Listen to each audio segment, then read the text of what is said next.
এই 5 মাসের ভিতরে শহীদদের পরিবারের খবর লইছে বিএনপি দল, জামাতের দল, তারা যা খবর লইছে শহীদদের পরিবারের যতটুক দেওয়ার দরকার ততটুক দিছে।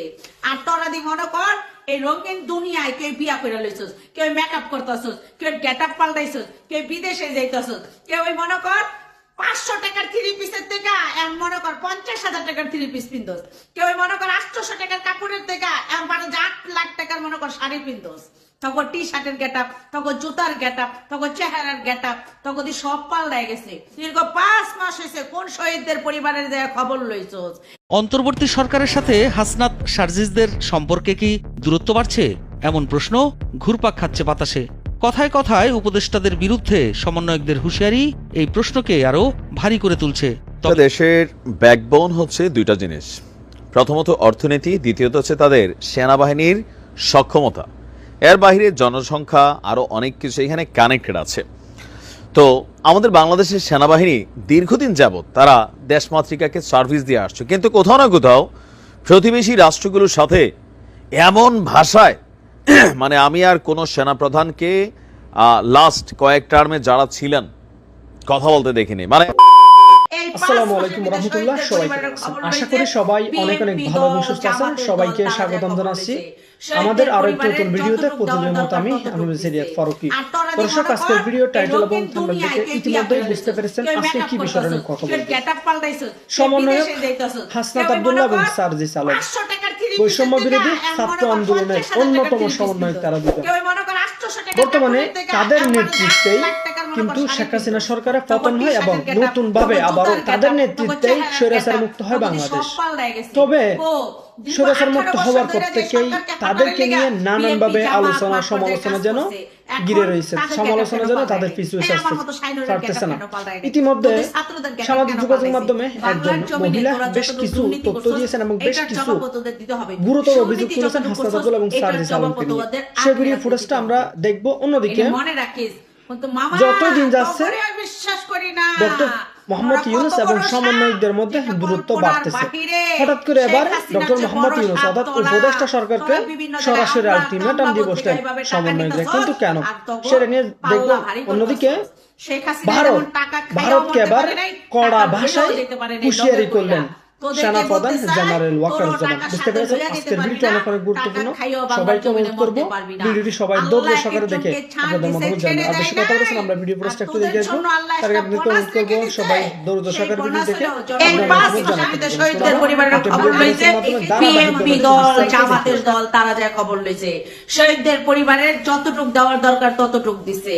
আর তোরা দি মনে কর এই রঙিন দুনিয়ায় কেউ বিয়া করে লইছস, কেউ মেকআপ করতেছস, কেউ গেট আপ পাল্টাইছস, কেউ বিদেশে যাইতেছস, কেউ মনে কর 500 টাকার 3 পিসের থেকে এমন মনে কর 50,000 টাকার 3 পিস পিনদোস, কেউ মনে কর 800 টাকার কাপড়ের থেকে এমন 8 লাখ টাকার মনে কর শাড়ি পিনদোস। তখন টি শার্টের গেট আপ, তখন জুতার গেট আপ, তখন চেহারার গেট আপ, তখন সব পাল্টায় গেছে। দীর্ঘ 18 বছর ধরে যে সরকারকে হাঁটারের লেগা বিএনপি জামাত মাঠ পর্যায়ে কাজ করছে, এখন তাদের গেট আপ কেন পাল্টায় নাই? এই আমার মতো সাইনুরের গেট আপ কেন পাল্টায় নাই? তোদের ছাত্রদের গেট আপ কেন পাল্টাইছে? বাংলার জমিনে তোরা যতটুকু দুর্নীতি করছস এটার জবাব তোদের দিতে হবে। সুনীতি যতটুকু করছস এটার জবাব তোদের আখেরাতে দিতে হবে। এটা মনে রাখিস। কিন্তু মামা তো করে বিশ্বাস করি না, তোরা কত বড় সাপ যেটা কল্পনার বাহিরে। শেখ হাসিনার চেয়ে বড় সাপ তোরা।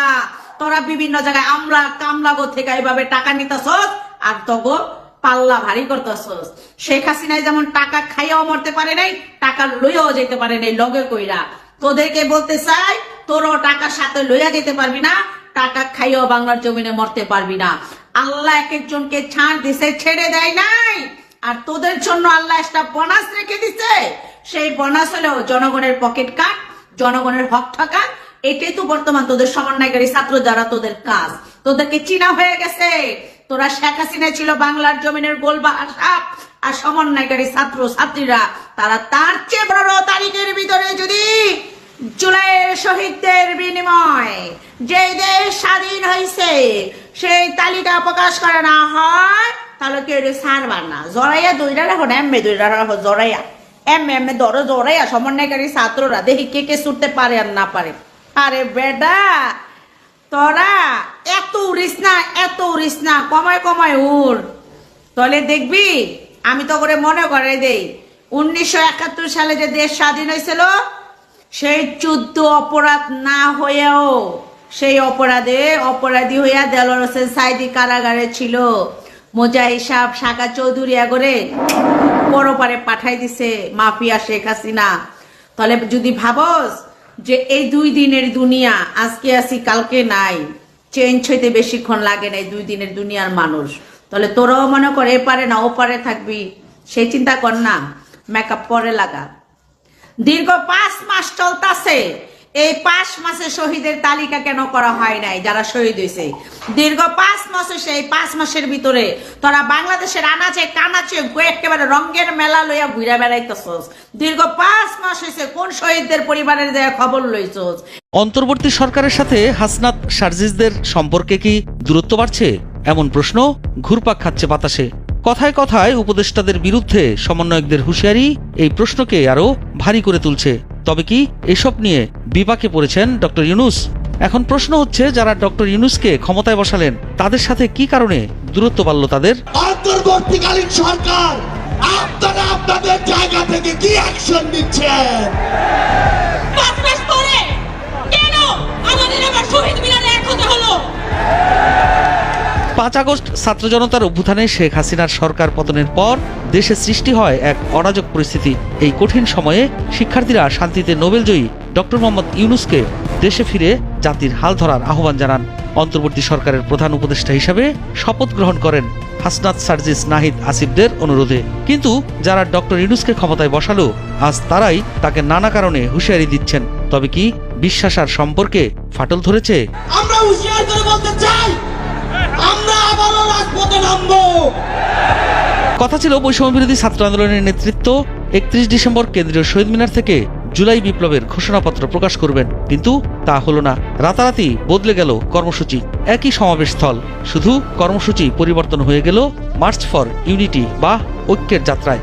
বাংলাদেশের বিভিন্ন প্রান্ত থেকে বৈষম্য বিরোধী ছাত্র আন্দোলন এবং জাতীয় নাগরিক কমিটির নেতাকর্মীরা জমায়েত হন শহীদ মিনারে। এই মুহূর্তে দরকার অ্যাকশন, অ্যাকশন। সোমবার রাত 2টার কিছু আগে কর্মসূচি বদলের ঘোষণা করেন বৈষম্য বিরোধী ছাত্র আন্দোলনের নেতৃত্ব। সোমবার রাতেই প্রধান উপদেষ্টার প্রেস উইং থেকে জানানো হয়, গণঅভ্যুত্থানের একটি ঘোষণাপত্র তৈরির বিষয়ে উদ্যোগী হয়েছে অন্তর্বর্তী সরকার।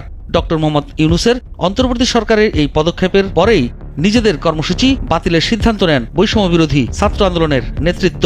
ইউনূসের প্রশাসন ঘোষণাপত্র প্রকাশের বিষয়ে উদ্যোগী হওয়ার কারণে আলাদা করে ঘোষণাপত্র প্রকাশের পথ থেকে পিছিয়ে আসেন তারা। প্রধান উপদেষ্টা প্রেসিং আবার ঘোষণা করেছে যে তারা প্রোক্লেমেশন সকলকে নিয়ে ঘোষণা করবে। আমরা সেটাই কিন্তু সাধুবাদ জানিয়েছি। অন্তর্বর্তী সরকারের অন্যান্য উপদেষ্টাদের পাশাপাশি বৈষম্য বিরোধী ছাত্র আন্দোলনের 3 জন উপদেষ্টা রয়েছেন। এছাড়াও খোদ প্রধান উপদেষ্টাকেই তারা বসিয়েছেন মসনদে। তবে তাদের মাঝে হঠাৎ কেন এই দূরত্ব? গুরুত্বপূর্ণ নানা ইস্যুতে কেন তারা নিজেরা বসে পরিকল্পনা করতে পারছেন না? যেসব বিষয়ে সরাসরি প্রধান উপদেষ্টার সাথে বসে আলোচনা করে সমাধান করা সম্ভব, সেগুলো কেন ঘটা করে জনসম্মুখে আনছে তারা? জনমনে প্রশ্ন উঠেছে, তাহলে কি সরকারের সাথে দূরত্ব বাড়ছে হাসনাত সার্জিসদের, নাকি সব লোক দেখানো? অনেক রাজনৈতিক দল নির্বাচনের জন্য পাগল হয়ে যাচ্ছে। আমরা তাদের উদ্দেশ্যে বলতে চাই, আমরা নির্বাচনের জন্য রক্ত দেইনি। আগে দেশের সংস্কার হবে, তারপর হবে নির্বাচন। মঙ্গলবার বিকেলে সমাবেশ থেকে বৈষম্য বিরোধী ছাত্র আন্দোলনের তরফে ইউনূসের প্রশাসনকে সময়সীমা বেঁধে দেওয়া হয়েছে। বৈষম্য বিরোধী ছাত্র আন্দোলনের আহ্বায়ক হাসনাত আব্দুল্লাহ জানান, 15 জানুয়ারির মধ্যে জুলাই গণঅভ্যুত্থানের ঘোষণাপত্র জারি করতে হবে। বস্তুত জুলাই বিপ্লবের ঘোষণাপত্র ঘিরে গত কয়েকদিন ধরেই বাংলাদেশের রাজনীতিতে চর্চা শুরু হয়েছে। ইউনূসের অন্তর্বর্তী সরকার প্রথমে বৈষম্য বিরোধী ছাত্র আন্দোলনের এই ঘোষণাপত্র প্রকাশ কর্মসূচি থেকে নিজেদের দূরত্ব তৈরি করেছিল। তাদের বক্তব্য ছিল, এটি পুরোপুরি বেসরকারি একটি কর্মসূচি, অন্তর্বর্তী সরকারের সঙ্গে এর কোনো যোগ নেই।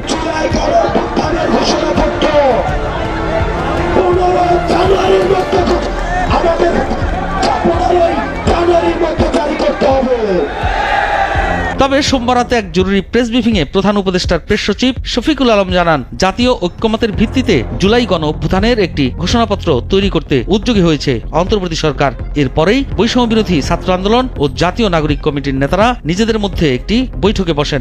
ওই বৈঠকের পরে রাত 1:45 নাগাদ বৈষম্য বিরোধী ছাত্র আন্দোলনের তরফে ঘোষণাপত্র প্রকাশের কর্মসূচি বাতিলের সিদ্ধান্ত জানানো হয়। আমাদের এই জুলাই বিপ্লবের সামগ্রিক বিষয়গুলো একটি ঘোষণাপত্রে লিখিতভাবে লিপিবদ্ধ থাকা প্রয়োজন। আমরা আমাদের জায়গা থেকে মনে করি এই ঘোষণাটি আমাদের সামগ্রিকভাবে পুরো বাংলাদেশের একটি লিখিত দলিল হিসেবে থাকবে। সময় আর ক্ষেপণ করার কোনো সুযোগ নাই। নতুবা ছাত্র জনতা আবারও 3 তারিখের মতো এবং 31 ডিসেম্বরের মতো আবারও লাখে লাখে ছাত্র জনতা নেমে আসবে।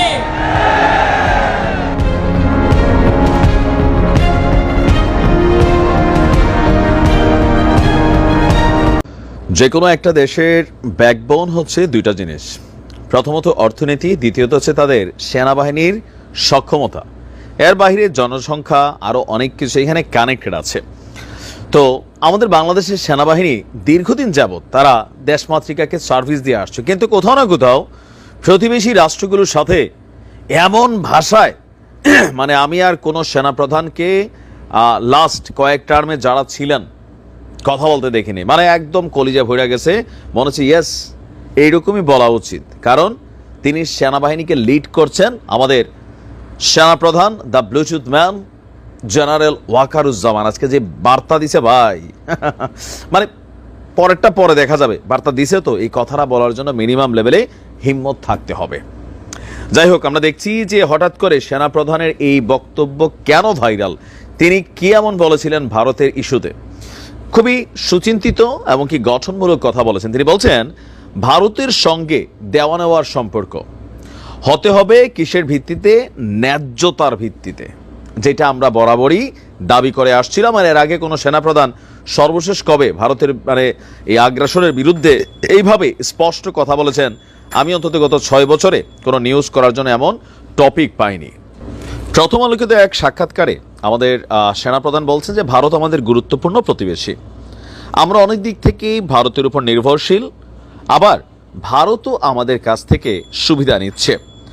আনুষ্ঠানিক আর অনানুষ্ঠানিক মিলিয়ে ওদের প্রচুর মানুষ বাংলাদেশে কাজ করছে।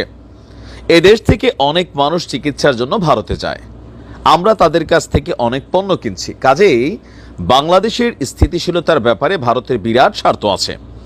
এটা একটা দেওয়া নেওয়ার সম্পর্ক, তবে এই সম্পর্কটা হতে হবে ন্যায্যতার ভিত্তিতে।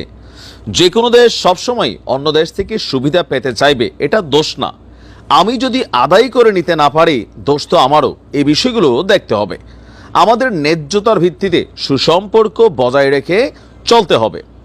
জনগণ যেন কোনোভাবেই মনে না করে ভারত বাংলাদেশের উপর কর্তৃত্ব করছে বা এমন কিছু করছে যা আমাদের স্বার্থের পরিপন্থী, কোনোভাবেই মানুষ যেন এটা না ভাবে। এখন এখানে তিনার যে কথাগুলোর মধ্যে আমি খুবই গুরুত্বপূর্ণ যে কয়েকটা অংশ আপনি যদি দেখেন, যে ভারত এবং বাংলাদেশের মধ্যে পারস্পরিক যে সম্পর্কের বিষয়গুলো, এগুলো কিন্তু আমরাও স্বীকার করতে পারি না। বাংলাদেশের স্থিতিশীলতার জন্য ভারতের যেমন সহযোগিতা দরকার, আবার ভারতের স্থিতিশীলতার জন্য বাংলাদেশের সহযোগিতা দরকার। দুই দেশই একে অন্যের উপর ডিপেন্ডেবল। তো আমাদের সেনাপ্রধানের যে বক্তব্যটা যে ন্যায্যতার ভিত্তিতে, আর পৃথিবীর প্রত্যেকটা দেশই চাইবে সুবিধা নিতে, তেনার এই কথাগুলো কিন্তু যথেষ্ট গুরুত্বপূর্ণ, অর্থবহ। এখন আমার স্বার্থটা যদি আমি নিজে জলাঞ্জলি দিয়ে দেই, তো অন্য দেশ তো নিবেই, এটা তাদের দোষ না। এটা যে কোনো রাষ্ট্রই তাদের রাষ্ট্রের স্বার্থে অন্য দেশ থেকে টেকনিক্যালি চাপ দিয়া পারুক, মিষ্টি কথায় পারুক, আদর কইরা পারুক, সোহাগ কইরা পারুক, জাদু মনু সোনা ডাইকা পারুক, যতটুকু স্বার্থ তার আদায় করা দরকার এটা সে যেভাবে আদায় করুক, এটা সে করতে পারে। এখন দোষ হচ্ছে আমি কেন দিচ্ছি। আমি যদি না দেই, আমি যদি নিজের অধিকারটা বুঝে না নিতে পারি, তাহলে তো ভাই যারা নিচ্ছে তাদের দোষ না। এখন এতদিন পর্যন্ত এটা কেন দোষ ছিল যে আমাদের রাজনৈতিক সরকারগুলো জনগণের উপর আস্থা না করে প্রতিবেশী রাষ্ট্র, বিদেশি শক্তি তাদের উপর কিন্তু আস্থাশীল। এটা বাস্তব। বিএনপি গত 17 বছর কেন আসলে তারা পারেনি শেখ হাসিনার সরকারের পতন করাইতে বা মাঠে নাইমা প্রটেস্ট করতে? একটাই কারণ, জনগণের উপর তাদের যে ভরসার জায়গাটা হালকা ছিল। তারা চলে গেছিল আমেরিকার কাছে, আরও বিভিন্ন জায়গায় কন্টিনিউ এই কাজগুলো করেছে। কিন্তু ছাত্রদের ইস্যুটার পর আবার মানুষের মধ্যে একটা ফ্যাক্ট ক্রিয়েট হয়েছে যে না, বিদেশি কোনো শক্তি টক্তি আসলে দেশকে কন্ট্রোল করে না, কোথাও না কোথাও দেশের জনগণ।